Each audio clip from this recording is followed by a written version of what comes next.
बिहार में जो कानून के रक्षक हैं, जिनके कंधों पर ये जिम्मेवारी है कि कानूनी व्यवस्था बनी रहे, कैसे वो लोग सरेआम कानून का उल्लंघन कर रहे हैं और किसी परिवार का, किसी व्यक्ति का, किसी संस्था का जो प्रॉपर्टी है, जो मेडिकल कॉलेज है, उसको न सिर्फ कब्जा कर लिया, उसको 25-30 वर्ष से अपने कंट्रोल में रखे हैं।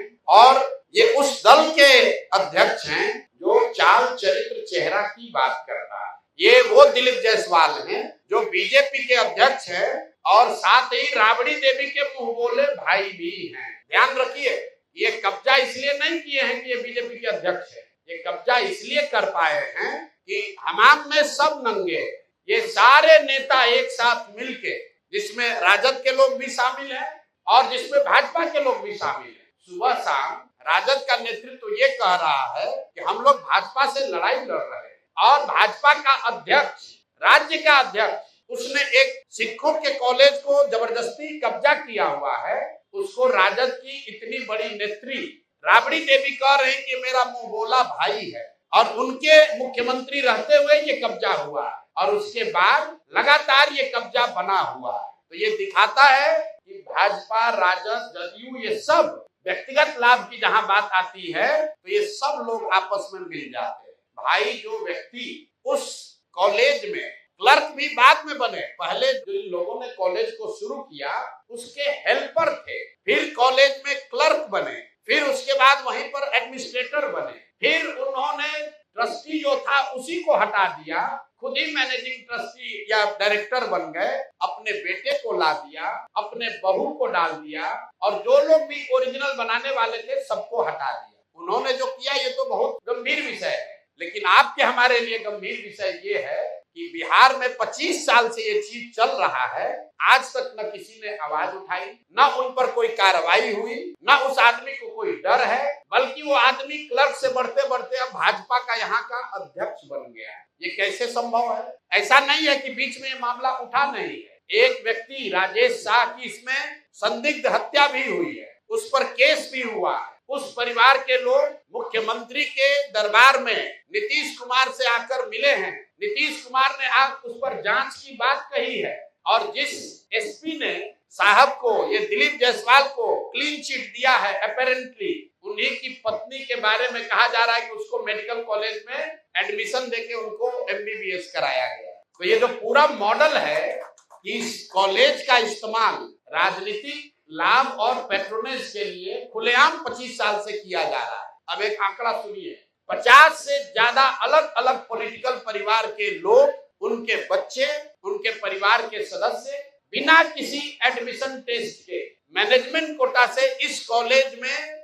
उन्होंने एडमिशन लिया, वहां से मेडिकल की उनको डिग्री मिल गई और वो सब दिलीप जायसवाल को बचाने और मदद करने में लगे रहे। जब भी पिछले 25 वर्ष में दिलीप जायसवाल को कोई परेशानी हुई, जिससे भी परेशानी हुई, उस व्यक्ति को, वो चाहे राजनीतिक नेता था या पत्रकार था, पुलिस वाला था, जुडिशरी का था, या तो उसको पैसे और बल से दबाया गया, अगर नहीं हुआ तो उसके परिवार में किसी आदमी को मेडिकल में सीट देकर इस आदमी ने मैनेज किया। और इतनी बड़ी बात 25-30 साल से लगातार चल रही है और किसी की हिम्मत नहीं है कि दिलीप जायसवाल पर सवाल उठाए। तो जन सुराज ने तय किया है कि हम लोग इस मामले को न सिर्फ उठाएंगे बल्कि इसको समाज में, जनता के बीच रखेंगे, लीगल लड़ाई लड़ेंगे।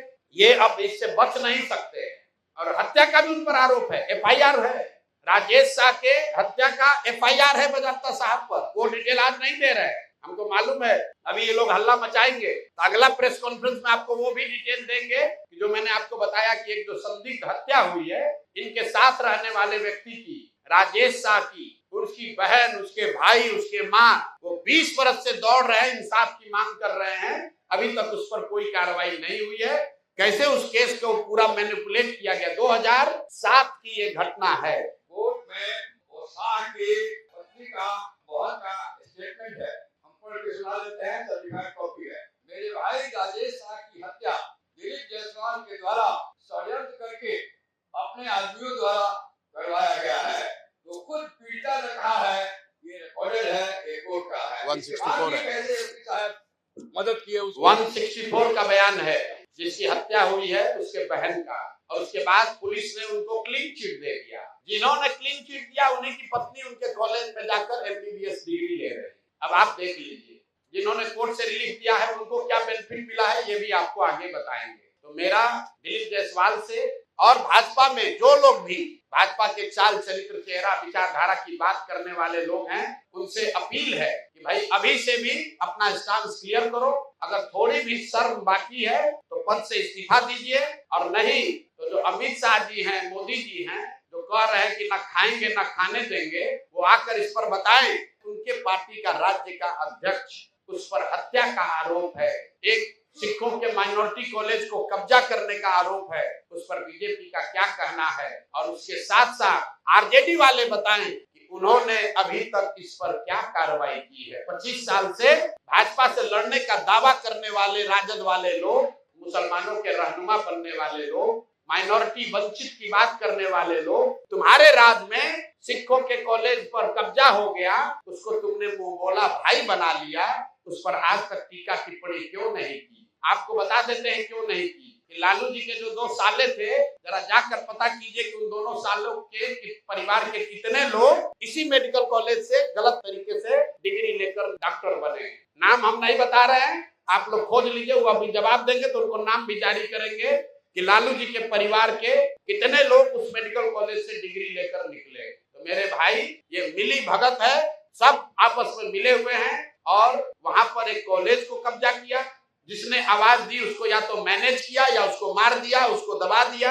करतार सिंह जी जो वहां मैनेजिंग ट्रस्टी थे, उनको केस में फंसाया, जेल में उनको उनके साथ मारपीट की गई, उनको इतना टॉर्चर किया कि करतार सिंह जी किशनगंज छोड़कर भाग गए। जब वो किशनगंज छोड़कर भाग गए, उसके बाद जाकर उनके साथ दबाव में समझौता करके केस विड्रॉ कराया है। तो भाई ये बात पब्लिक डोमेन में आनी चाहिए, भाजपा का भी, उसके साथ जदयू का भी। और एक और बात समझ लीजिए, 3 बरस लालू जी राबड़ी जी की बात छोड़ दीजिए, अभी नए नए उनके लड़के जो नेता बने हैं, 2 बार जब महागठबंधन की सरकार रही है, दोनों बार स्वास्थ्य मंत्रालय उसका मंत्री राजद के लोग रहे हैं, दोनों बार डिपार्टमेंट राजद के पास रहा। जदयू वालों से पूछिए कि सुशासन की बात करने वाले नीतीश कुमार 20 साल से यहाँ शासन कर रहे हो, दिलीप जायसवाल को बगल में बैठाकर चाय पीते हैं, सीटों का निगोशिएशन करते हैं, तो क्या आप मानने को तैयार हैं कि मेडिकल कॉलेज पर अवैध कब्जा करने वाले के साथ बैठकर आप राजनीति कर रहे हैं। इसका दूसरा चरण